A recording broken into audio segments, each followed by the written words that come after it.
네, 안녕하십니까. NH선물 외환 이코노미스트 김승혁입니다. 금번 NH선물 웨비나에 참여해주신 모든 여러분께 진심으로 감사드립니다. 네, 이번 웨비나의 주제는 금입니다. 최근 금값의 상승세가 상당히 높죠. 아무래도 많은 분들이 금값이 왜 이렇게 높은가? 도대체 금 관련해서는 우리는 어떻게 알아야 되는가? 금이라고 한다면 귀금속인데 이거에 대해서 우리가 알고 짚고 넘어가야 하는 부분이 무엇인가에 대해서 많은 의문점을 주셨고 저희가 이거를 주제로 선정하게 되었습니다. 이것과 관련해서 저희가 NH투자증권에서 FICC를 총괄하고 계신 황병진 연구원님을 모셨습니다. 네, 안녕하세요. 안녕하세요. 네, 최근에 좀 어떠세요? 네, 시장 자체가 지난해와는 다르게 변동성은 상당히 많긴 하지만 좀 박스권에서 좀 움직이다 보니까요. 저희 역시 이슈를 항상 좀 찾아 헤매고 있는데 너무 변동성이 좀 심하다 보니까 좀 지난해보다는 좀 방향성을 좀 찾기는 좀 쉽지 않은 환경이긴 합니다. 그러다 보니까 그런 고민들이 상당히 좀 많은 해인 것 같아요. 네, 비슷한 고민을 지금 여러 투자자분들께서도 같이 이제 가미하고 계신 것 같은데 아무래도 상당히 변동성도 크고 가려는 길 자체도 좀 헷갈리고 있는 그런 국면이다 보니까 귀금속 관련해서 좀 한번 짚어주시죠. 네, 우선 장표를 봐주시면요. 오늘 귀금속 관련해서 제목은 글로벌 경기는 골드 실버 레이쇼에 물어봐 라고 하는 제목으로 좀 지어봤습니다. 근데 골드 관련해서 저희가 좀 살펴보기 전에 올해 원자재 시장이 어땠는지를 좀 간략하게 전반부에서 좀 살펴보고 나서 제가 뒷부분에서 귀금속 또는 금이라든가 아니면 은 투자 올해 지금 사상 최고치까지 와 있는데 좀 어떤 포지셔닝을 해야 될지 좀 말씀을 드리는 시간을 갖도록 할게요. 우선 올해 1분기 그리고 올해 2분기 이후에 원자재 시장 수익률을 봐주시면요.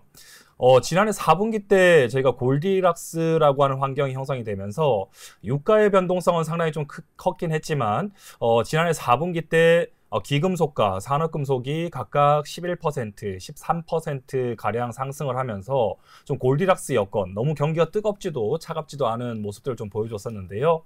올해 1분기 들어와서는 1월, 2월, 3월, 4월, 그리고 지금 현재 5월까지도 변동성이 매월마다 좀 다르게 나타나고 있는데 그래도 2분기 들어와서도 1분기에 이어서 기금속 섹터의 성과가 가장 우수한 모습들이 나타나고 있습니다. 그렇다 보니까 금과 은을 중심으로 한 기금속 섹터의 올해 연초 대비 수익률은 약 플러스 10% 정도 수준의 상승률을 좀 기록을 하고 있는데 결국 시장의 관심은 두 가지 정도라고 좀 생각이 됩니다. 5월 FOMC에서 연준이 이제부터 지난해와는 다르게 통화정책 긴축을 조금 이제는 종료할 수 있을 거다라고 하는 그런 시사점을 좀 보여줬었는데 근데 연준의 고민은 아직까지는 쉽게 꺾이지 않는 인플레이션인 것 같아요. 그러다 보니까 다시 5월 초에 미국의 4월 고용지표가 상당히 호조세를 보이면서 다시 연준이 통화정책 그런 긴축이라고 하는 부분이 생각보다 좀 더 연장될 수도 있어라고 하는 일각의 좀 우려들도 여전히 좀 잔존하는 것 같습니다. 하지만 문제는 뭐냐라고 하면 저희가 3월 그리고 4월 그리고 5월 초까지 좀 겪었던 게 사실상 미국이 지난해 상당히 공격적인 긴축을 하다 보니까요. 통상적으로 단기물보다는 장기물 금리가 높아야 되는데 지금 단기적으로 금리 인상을 반영하고 있는 2년물 국채 수익률 또는 연준의 기준금리보다 오히려 10년물 국채 수익률이 장기적으로 미국이 침체에 빠질 수도 있어라고 하는 걱정들을 반영을 하면서 오히려 10년물 국채 수익률이 2년물 국채 수익률보다도 훨씬 더 일단 낮게 형성되는 장단기 금리의 역전이 나타나고 있어요.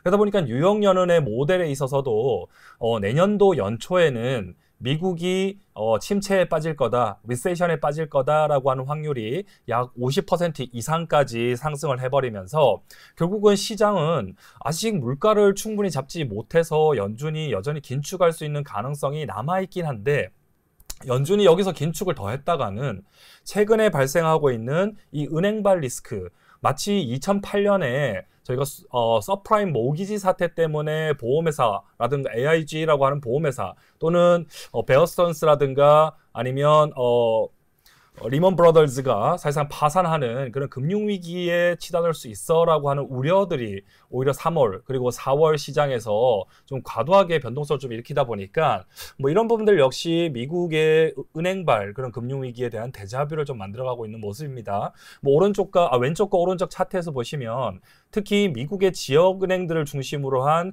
ETF인 KRE라고 하는 ETF가 여전히 급락세를 멈추지 못하면서 그런 미국 전체 금융 섹터에서 상당한 부담 요인으로 좀 작용하고 있는데 사실상 2014년, 2015년에 오른쪽 차트에서 보시는 그림처럼 원자재 시장이 상당히 급락하긴 했지만 금융 sek터가 사실상 크게 안 움직였던 구간에서는 원자재, 그중에서도 원유의 공급 과잉 때문에 원자재 시장의 하방 압력이 상당히 컸었던 걸과 다르게 오히려 2008년과 유사하게 올해 금융 섹터가 사실상 변동성을 일으키다 보니까 원자재 시장에서 좀 변동성이 좀 확대가 되고 원자재 시장 올해 연초 이후부터 추가적인 상승보다는 오히려 박스권 내에서 변동성만 좀 거듭하는 모습들이 전개가 되고 있습니다.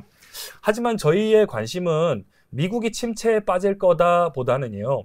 오히려 연준 FOMC에서도 파월 연준 의장이 재차 좀 강조했던 부분이 상당히 시비어한 리세션 또는 가파른 경기 침체의 가능성보다는 지난 5월 초에 나왔던 그런 미국의 고용 지표처럼 실업률이 여전히 3.4%로 자연 실업률이라고 하는 4.2%를 하회하고 있는 수준이고 미국의 하드 지표들 역시 여전히 가파른 경기 침체보다는 상당히 침체로 빠져봐야 좀 마일드한 수준의 리세션 정도로만 사실상은 예상이 되고 있어서 깊은 경착륙 가능성은 좀 일축하고 있다라는 관점에서 봐주시면요. 오히려 2분기 후반부에 그런 해외 투자라든가 또는 하반기로 갈수록 저희가 해외 투자의 함에 있어서는 3월과 5월 FOMC를 끝으로 연준의 긴축이라고 하는 부분이 이제부터는 우려 요인에서 조금은 벗어나는 구간으로 가는 게 다시 기대 요인으로 작동할 수도 있겠다라고 하는 좀 반대급부의 좀 생각도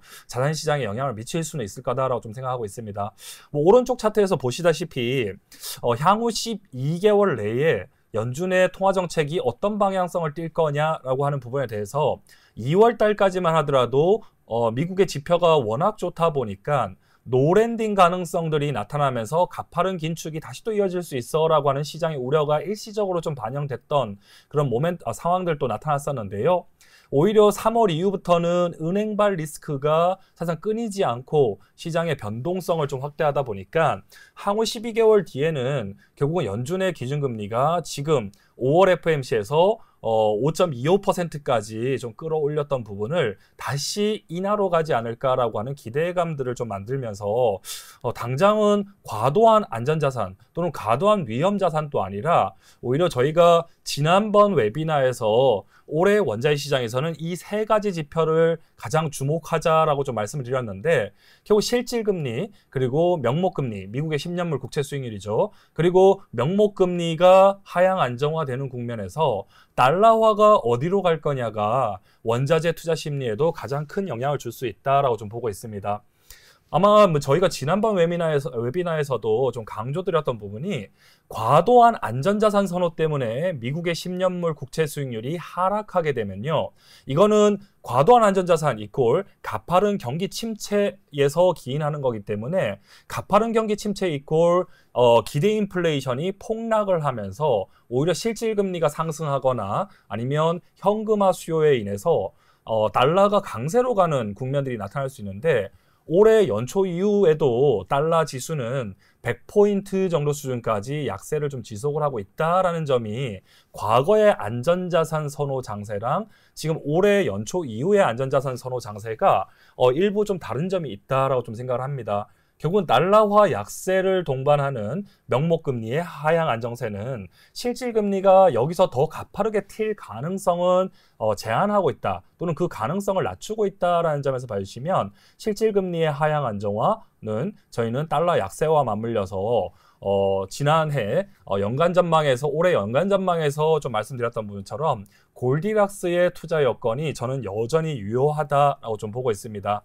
그 점에서 달러 약세, 특히 골디락스의 기인한 달러 약세라고 하는 부분은요. 올해 3월달 그리고 5월 초에 미국의 금융시장발 그런 변동성 요인 때문에 금융위기를 반영한 어떻게 보면 시장의 유가의 폭락 또는 그런 언더슈팅이 나오지 않는 이상은 하반 경직성이 상당히 강할 거다라고 좀 보고 있고요. 또한 뭐 4월달 그런 제조 PMI가 생각보다 상승세를 이끌어가지는 못했지만 3월달에 그런 은행발 리스크를 반영했던 당시에 글로벌 제조 PMI가 49.6 또는 49.7 정도 수준이었었는데요. 4월 달에도 추가적으로 가파르게 빠지기보다는 여전히 산업 생산의 바닥을 좀 다져주고 그래도 바닥은 좀 다져주는 그런 경기 선행지 제조 PMI 양상들이 나왔다라고 봐주시면요. 미국은 약한 수준의 리세션으로 갈 수는 있긴 하겠지만 여전히 그런 제로 코로나 정책을 폐기를 하고 미약하나마 그런 산업 생산이라든가 제조 부문에서 조금은 반등을 시도하고 있는 중국을 중심으로 해서 하반 경직성이 방어가 된다라고 보면 원자재 시장 연초 이후에 일부 변동성은 좀 일으키고 있긴 하지만 하반 경직성은 상당히 좀 강할 거다라고 좀 보고 있습니다. 그 점에서 단기적으로는 카파오 골드 레이쇼라고 하는 대표적인 위험 자산인 구리 그리고 대표적인 안전자산인 골드 간의 교환 비율이 사실상 최근에 좀 가파르게 좀 급락을 했습니다. 뭐 은행발 리스크 때문에 금융위기 가능성 또는 가파른 경기 침체를 반영을 하면서 금리의 하방 압력으로도 좀 작용을 했다라고 좀 볼 수 있는데 저는 여기에서 당장 생기는 질문이 금 가격이 온스당 2,075달러 2020년 6월 달에 기록을 했었던 8월 달에 기록을 했었던 사상 최고치를 좀 능가하는 수준까지 5월 초에 상승을 했는데 다들 금 가격이 좀 비싸다라고 좀 느껴질 수도 있을 것 같아요. 그 점에서 이런 부분들이 카파 골드 레이쇼가 좀 과매도됐다 또는 구리가 과매도됐다라고 하는 인식이 있을 수 있는데 저는 분명히 이게 가파른 경기 침체는 아니다라고 하면 단기적으로 보면 금보다는 구리가 좀 단기적으로 좀 과매도는 됐다라고 좀 생각을 하고 있습니다. 하지만 장기적인 관점에서는 저는 귀금속, 특히 금을 중심으로 한 귀금속 섹터에 대해서 단기 그리고 장기 투자 의견을 비중 확대로 좀 말씀을 드리고요. 뭐 일시적으로 명목금리가 3%대 초반까지 내려왔다가 일시적으로 좀 되돌림하는 구간에서는 안전자산 선호 후퇴로 인한 기금속 섹터에서 사상 최고치 부근에서 금 가격에 대한 좀 부담 때문에 일시적인 차익 실현 매물이 나올 수 있다고 보는데 연준이 통화정책 긴축을 서서히 끝내가고 있는 현 시점에 있어서는 통화정책 긴축보다는 완화 구간에서 강세 사이클이 더욱더 강하게 나오는 기금속 섹터에 대해서는 저희는 조정 시 매수 의견을 여전히 유지를 하면서 기금속 섹터 여전히 비중 확대 의견 말씀드립니다. 또한 뭐 최근에 그런 금융 위기 리스크 때문에 좀 과도하게 구리 가격 또는 산업금속 가격이 좀 빠졌다라고 보면 과도한 경기 침체가 발생하지 않는 이상은 구리도 좀 저가 매수 관점으로 좀 대응하실 필요가 있다고 보면 앞서 말씀드렸던 골디락스의 여건 하에서는 금, 은, 동 3대 금속의 가격이 동반 상승할 수 있다라고 좀 보고 있고요. 안정적인 투자를 원하신다라고 하는 투자자분들은 금을 비중 확대를 하시면서 계속 보유해 나가시면 향후 2024년에도 더 좋은 수익률을 기대할 수 있지 않을까라고 생각을 합니다. 그래서 본격적으로 금에 대해서 좀 설명을 드리면요. 저희는 글로벌 경기 환경을 가장 잘 판단하는 게 뭐 기금속 섹터 내에서도 금과 은을 사실상 특성을 나눠 볼 수가 있겠는데 금 같은 경우에는 기금속 sek터 내에서도 안전자산에 더 많이 좀 치중되어 있다라고 좀 보고 있고요. 기금속 섹터 내에서 구리와 같은 특성을 약 50% 정도는 좀 반영하고 있는 은 같은 경우에는 오히려 과도한 안전자산 선호가 아니라 오히려 골디락스 여건이다라고 보면 이 골드 실버 레이쇼가 하락을 하면서 금보다는 은의 투자 성과가 더 우수하게 나올 때는 경기에 대한 판단 또는 투자자들의 경기에 대한 판단이 과도한 경착륙 우려보다는 약한 수준의 말도 안 수준의 리세션이라고 하는 연착륙 정도가 시장에서 계속 반영되는 거라고 인식을 하시면 좀 좋을 것 같다라고 생각합니다. 그러면 사실상 뭐 기금속 중에서 금은 또는 은은 대표적인 안전자산이자 인플레이션 해지 자산입니다. 그러다 보니까 안전자산인 관점에서는 앞서 저희가 보셨던 미국의 국채 가격의 방향성이 안전자산 선호가 있느냐 없느냐를 가늠하게 하는 주요 지표가 될 거고요. 또는 인플레이션 해지 관점에서는 결국은 연준이 통화정책 긴축을 마무리하는 국면에서 미국의 물가가 여전히 높은 수준인 4%대에서 쉽게 빠지지 않는다라는 관점에서 봐주시면 연준이 통화정책 긴축을 끝내는 순간 여전히 인플레이션 해지가 다시 시장을 좀 장악할 수 있다는 점도 좀 염두에 주시면 좋을 것 같습니다. 그 점에서 앞서 한번 보셨던 차트를 기금속 가격이랑 같이 비교를 해서 봐주시면요. 명목금리라고 하는 미국의 10년물 국채 수익률이 하락하는 국면, 안전자산 선호죠. 명목금리가 뭐 최근에는 좀 가파르게 3%대 초반까지 내려와서 한시적으로는 되돌림할 수 있다라고 보는데 뭐 2024년부터는 금리 인하도 가능할 수 있다라고 하는 전망이 반영이 되게 된다라면 올해 연말까지는 미국의 10년물 국채 수익률 방향성은 3%를 향해서 아래쪽으로 내려갈 거다라고 보는데 명목금리와 금 가격 또는 명목금리와 기금속 섹터의 가격은 역외상관관계를 보인다라는 점에서 접근하시게 되면요. 1차적으로 명목금리 상승세가 일단락됐다라고 하면 완화적인 그런 기대감이 높아지는 구간에서는 금 가격 호재로 작용할 수 있다라고 좀 봅니다.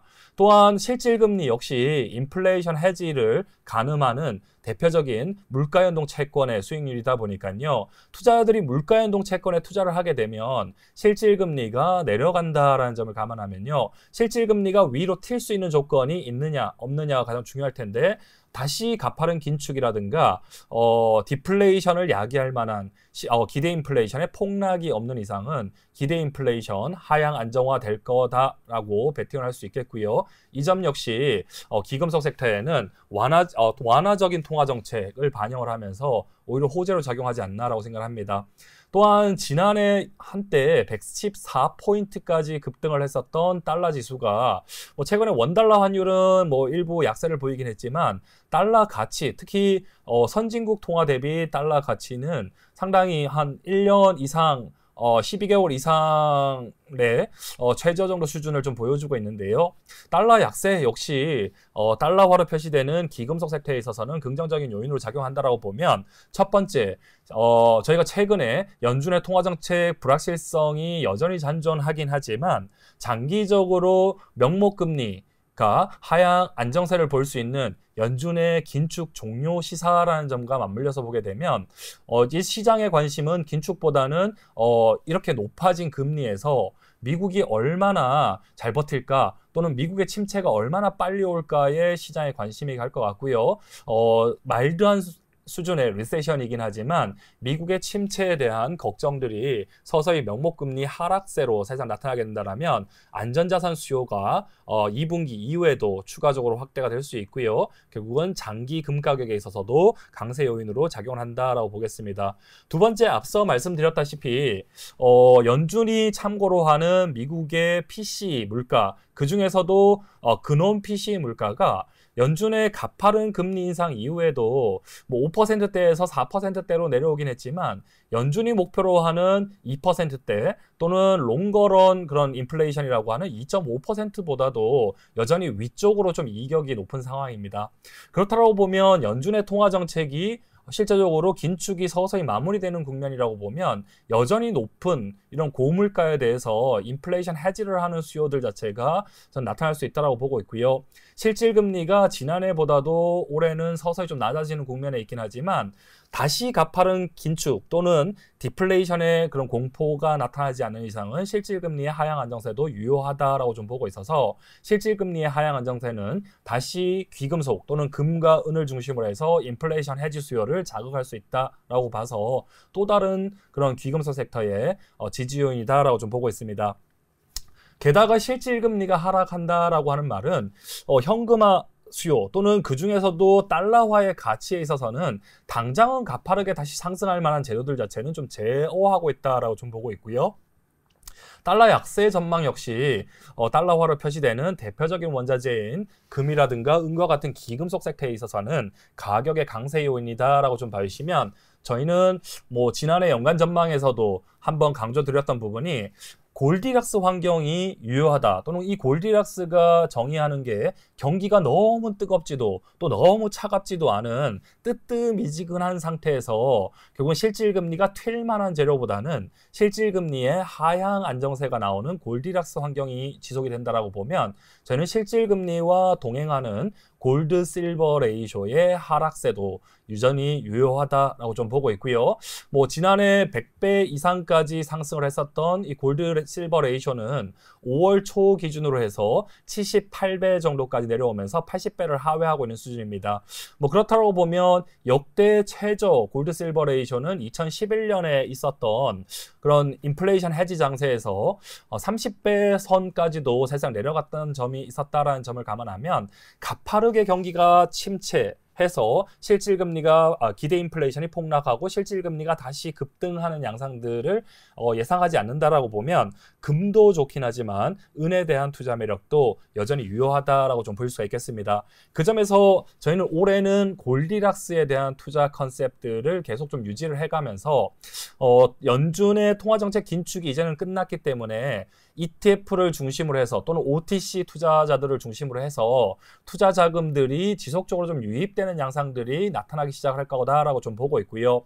또한 달러 약세 이꼴 이종 통화를 쓰는 최대 금 소비국이라고 하는 중국이라든가 인도의 통화 가치에 있어서도 좀 긍정적인 부분들이 여전히 남아있다라고 보면, 금 장신구를 중심으로 한 실물 수요 역시 올해는 이례적으로 긍정적인 모습들이 나타날 거다라고 보기 때문에 OTC 또는 ETF 투자뿐만 아니라 금 장신구의 수요가 긍정적이다라고 보면, 저희는 통화정책 긴축보다는 완화 구간에서 긍정적인 기금속 섹터, 그 중에서도 금 가격에 대해서는 저희가 연간 전망에서는 1차 목표치를 1950달러 정도로 제시해 드렸고요.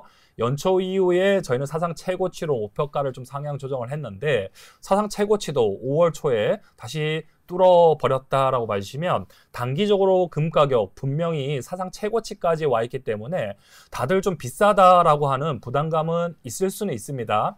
하지만 통화정책 긴축이 끝나고 서서히 완화 구간으로 가게 된다면 기금속 섹터 강세 사이클은 여전히 유효하다라고 좀 봐야 되겠고요. 기금속 섹터, 그 중에서도 금 가격은 2075달러 사상 최고치를 다시 돌파하고 저항이 없는 영역으로 가게 되면 위는 열려있다라고 보셔도 좋을 것 같다라고 생각합니다. 또한 두 번째로 은 가격 같은 경우에는 저희가 골디락스 여건, 경기가 너무 차갑게 가파른 경기 침체로 가지 않고, 또는 물가가 다시 또 가파르게 급등을 해서 경기가 너무 뜨겁지 않은 상태가 나타나는 골디락스라고 보면요, 저희가 앞서 보셨던 실질금리의 하향 안정세가 골드 실버 레이쇼의 하락세를 이끌 거다라고 좀 볼 수가 있겠고요. 골드 실버 레이쇼의 하락세는 골디락스 환경하에서 금보다 양호한 은 투자 성과를 만들 거다라고 좀 봅니다. 뭐 지난해 4분기부터 은 가격, 4분기부터 올해 1월까지 금보다 좋은 그런 성과를 좀 보여왔었고요. 2월과 3월에 일시적으로 좀 쉬면서 10년 평균 가격인 21달러 정도 수준의 하방 경직성은 상당히 잘 확인을 했다라고 보면, 단기적으로는 21달러와 27.5달러 구간에서 움직이고 있다라고 좀 봅니다. 1차적으로 27.5달러가 돌파되게 되면 10년 평균 플러스 2표준 편차 정도 수준인 35달러까지도 목표로 할 수 있다라고 좀 보고 있고요. 그 점에서 차트 하나 마지막으로 좀 더 보여드리고 싶은데요. 금 가격이 사상 최고치인 2075달러를 뚫고 2100달러에 가까워지다 보니까 이제부터 저희가 기술적으로는 참고할 만한 저항선이 좀 없어진 시장이다라고 좀 볼 수가 있겠습니다. 그 점에서 투자자들의 관심은 어디로 움직일 거냐라고 하면요. 이제부터는 물가가 상승한 만큼 금 가격이 충분히 물가를 반영했느냐가 투자자들의 관심이 될 거고, 물가를 조정한 금 가격이라고 하는 실질 금 가격으로 투자자들의 관심이 이동할 수 있다라고 봅니다. 그런 관점에서 왼쪽 차트를 봐주시면요. 지난 3월에 미국 소비자 물가지수를 역산을 해서 기준으로 해서 역산한 사상 최고 실질 금 가격은 2011년 당시에 2,550달러 정도 수준까지 추산이 되고요.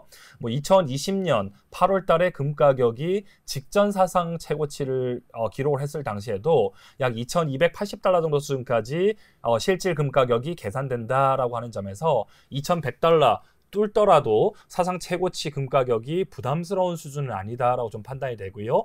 통화정책 완화 구간에서는 금 가격 저항이 없는 시장에서 위쪽으로 올라갈 수 있는 룸은 무한대다라고 좀 보고 있습니다.